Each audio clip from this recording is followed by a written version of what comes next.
Саламатсыздар ма, құрметті қыз-келіншектер? Бүгін мен сіздерге перзентханаға арнап жиналған сумкаларымды көрсететін боламын. Менде екі сумка, біреуі мынау родовое отделениеге, мынау послеродовое отделениеге жиналған. Бұның ішінде қазір менде ыдыс және перекус жоқ. Уақыты жақындағанда салатын боламын. Ал кеттік, бастайық. Мынау менің родовая палатаға жиналған сумкамның ішіндегілері. Алғашқыда приемный покойға түскен кезде бізден бірінші сұрайтыны обменная карта және удостоверение личности. Бұлардың бәрін бір папкаға салып, копияларын түсіріп салып аламын. Одан кейін киімімізді ауыстыру керек болады, сондықтан резиновый моющиеся шлепанцы и сорочка. Егерде күн салқын болып жатса, ол сорочканың сыртынан киетін мынандай жұқа махровый халат алдым. Енді одан кейін Құдай қаласа туып болғаннан кейін бірінші олар нәрестенің киімін сұрайды. Сондықтан осындай комплект қылып жинап қойдым. Ішінде бодик, жең ұзын жылы и ползунки, шапочки, царапки. Жоқ, царапки салмадым, өйткені бодидің өзінің царапки бар встроенный.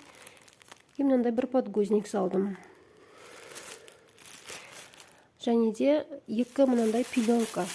Біреу жұқа, біреу қалың, байковый. Және де біздің роддомда аналардан мынандай мата сұрайды, метрлеп, үлкен-үлкен. Мен мынандай хбшный маталардың алдым, жуып, үтіктеп, дайындап қойдым. Бірнеше дана, 5 дана болу керек ішінде. Және де өзіңізге кигізетін жиргек сұрайды. Сондықтан мен екі түрін алдым. Біреуі үлкендерге арналған қалыны. Және депенттің ішінден біреуін алып салып қойдым. Бұл подгузники, трусики. Және де мынандай қағаз рулон. И на жерде маска, бахилы, влажная салфетка и накладки на унитаз. На всякий случай. Және де босанып жатқан кезде акушеркамен келісіп алуға болады. Мынау осындай май алдым мен. Жаңағыдай астына жағып, чтобы профилактика разрывов дейді ғой, сондай болмас үшін жағуға. Міне осымен, және де бұл жерге мен еще кішкене перекус аламын, су аламын, уақыты жақындағанда, және де бір печенье или шоколад. Осымен родовая палатаның сумкасы аяқталды. Енді после родовая палатаның сумкасын көрсететін боламын. Келесі бізде после родовая палатаға алып кіретін сумкамыздың ішіндегілері. Менде мынандай өзіме қазір бізде күн салқындап жатыр, октябрьде босанамын, сондықтан іші салқын болады деп ойлаймын. Мынандай пенка двойка алдым, ішінде киюге, және де іш киімдер, екі бюстгальтер для кормления, іш киімдер, носкилер, және де мынандай бандаж алдым. На всякий случай, егерде кию керек болса. Және де родовая палатаға жаңағыдай ұмытып кетіппін, осындай бір пакет салып алам. Өйткені барған кезде киіп барған киімдеріңізді салып беріп жүруге осындай бір үлкен пакет керек болады. Гигиена заттардан бір туалетная бумага, бумажное полотенце. Сосын мынандай кішкене пакеттер алдым одноразовый для мусора, чтобы қайта-қайта мусоркаға жүгірмес үшін. Үстіне тағы да мынандай екі жүргек алдым, үлкендерге арналған, запасной қылып. Және де осындай одноразовый пеленкалар. Обходта дәрігерлер келіп жүрген кезде өзіңе де балаға да төсеуге керек болады. Мынау косметичка, ішінде гигиенический мыломоющий заттар бар. Оны қазір бөлек ашып көрсетемін. Және де өзіме мынандай Depend'тің трусики подгузники алдым. И Сеннидің урологический прокладки. Енді қайсысы жарайтынын нақты білмегендіктен екеуінен де жарты пачкасынан алдым. Өзіме мынандай жылы орамал, запасная тағы бір сорочка на всякий случай.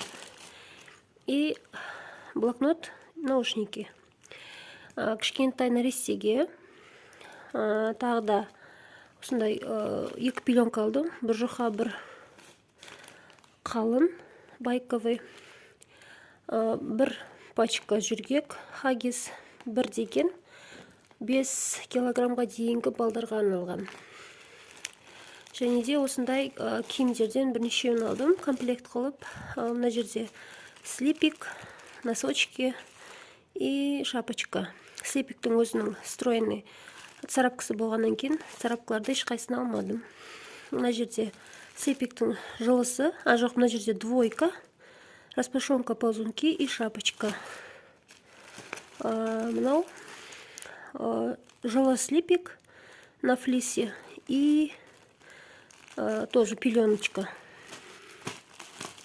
Мынау клеенка баланың астына төсеуге арналған. Және де балаға мындай сопли-отсос, не груша, бутылочка, су ішуге немесе смесь беруге и пустышка.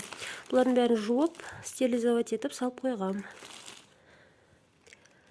Келесі бізде мына косметичканың ішіне осындай набор салдым. Енді ішінде бетадин, обработкаға керек болса, диклофенак свечи, өзіме тетрациклиновая мазь глазная, шприц, цинковая мазь.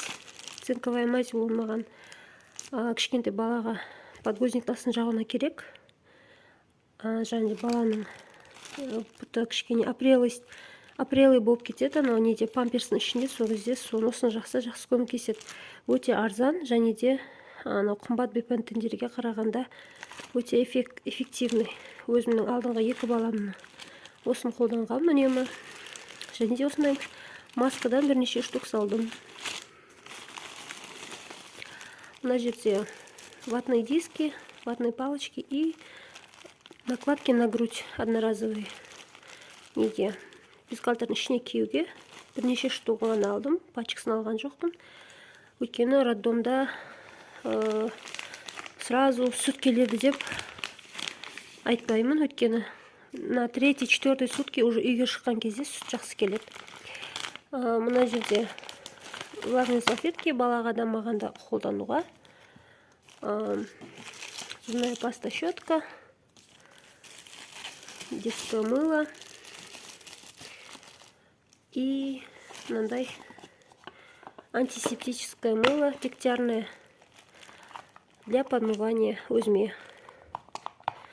Осындай кір-сабын немесе осындай дегтярное мыло туғаннан кейін подмываться етінге өте жақсы, антисептикалық эффектісі бар, және де асты тартып жиыруға өте жақсы көмектеседі. Және де осындай тарақ.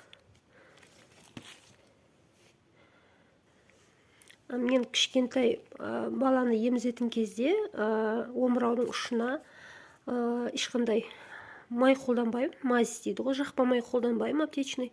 Өйткені мен бірінші баламда қолданып, әбден 4-4-ін ешқайсы көмектеспегеннен кейін қарапайым ғана ертілген сармайды жағып, сомен жарылған трещиналарды сол сармаймен жазған болатынмын. Сондықтан екінші баламда да сармайды қолдандым. Осы Құдай қаласа үшіншімде де сол әдіспен